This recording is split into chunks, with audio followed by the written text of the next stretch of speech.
Hi, are you guys ready for a story? Da-da. Toe, shoe, mouse. Look at the ballet shoes. Oh, this is going to be good. Look how pretty the paper is inside of it. I even like that. Toe, shoe, mouse. Oh, it's a long one. I will not go into the disturbing details of how I arrived at the ballet. I will say only that it involved a cat with glittering teeth and a cruel claw and a chase through the sewers of the city. I escaped through a hole that was much too small for a cat. I'm glad he escaped. And that is how I found myself inside a very old and grand theater.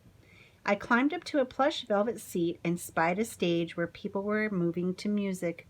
The music made me want to move too. So there on my velvet stage, I did my own little mouse dance, and I realized I'd like to stay here. Suddenly the music stopped. "Take your places," called a voice. Good idea, I thought, and I set out to work.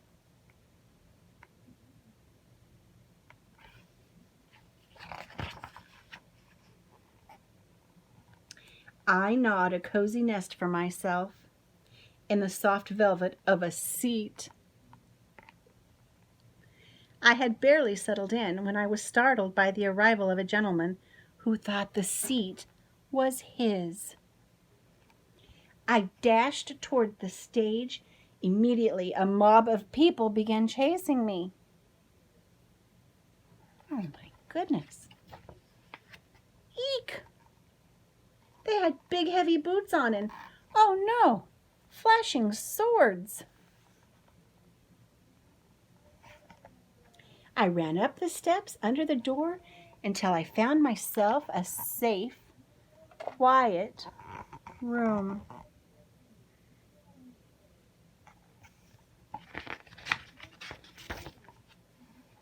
Tucked in a corner was a small satin crevice.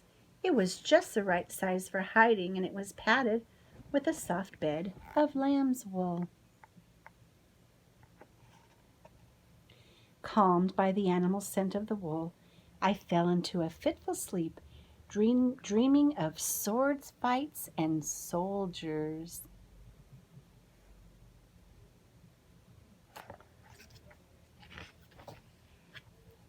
When I awoke, someone was in the room, a young lady I recognized from the stage.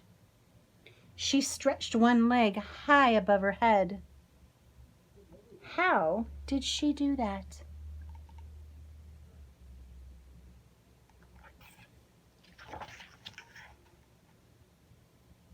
Celeste, someone called.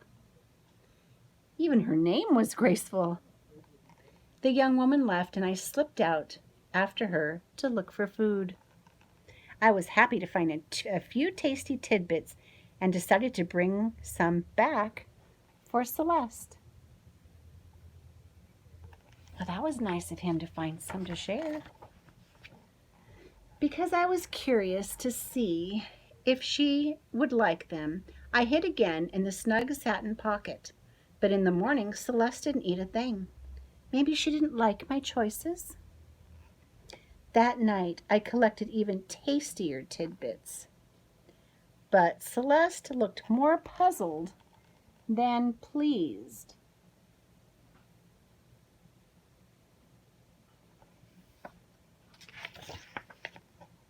The next time I set out, I came nose to toe with the custodian, the man that cleans at night. To escape the slam of his broom, I slipped under the door.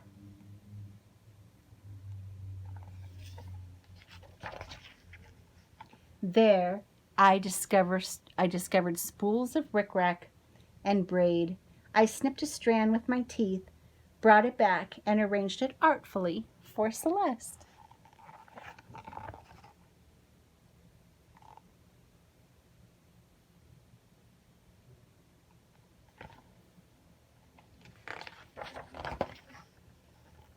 When she discovered it, Celeste swung a leg back and forth, loose-limbed and happy.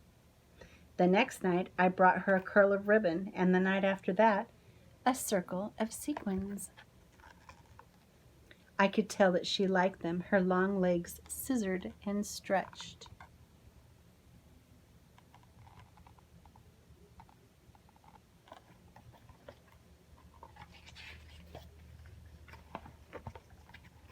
But suddenly, Celeste swooped over, her nose grazing mine.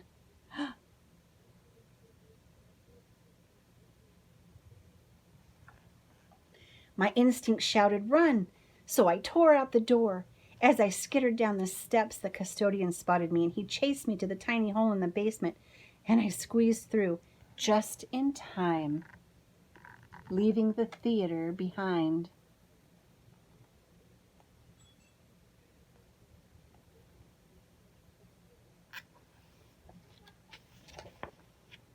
I will not dwell on what happened next. It was a dark underground passage. I will say only it involved a pack of ruthless rats. I hid from them and thought longingly of the ballet. I hummed a snippet of music I remembered, and my tail began to sway.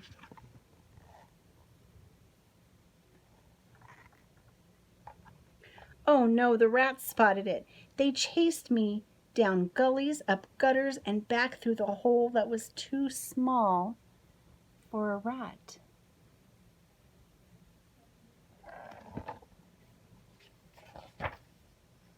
Exhausted, I headed for my pink satin bed, but it wasn't there. In its place was a cookie shaped like a mouse. I nibbled it and its crumbly sweetness. Had Celeste left it for me? She did, didn't she? When I looked up, there was Celeste, crouched down and staring at me. Would she screech? Take a broom to me? Chase me away forever? Thank you for the presents, she said. Well, why did you run away?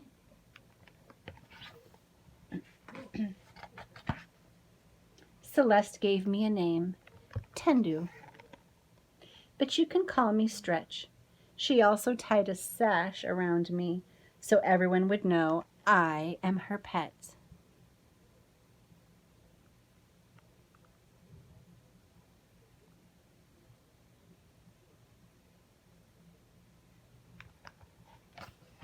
Now every day I listen to music with my fantastic, elastic friend and with my new friend in my new home.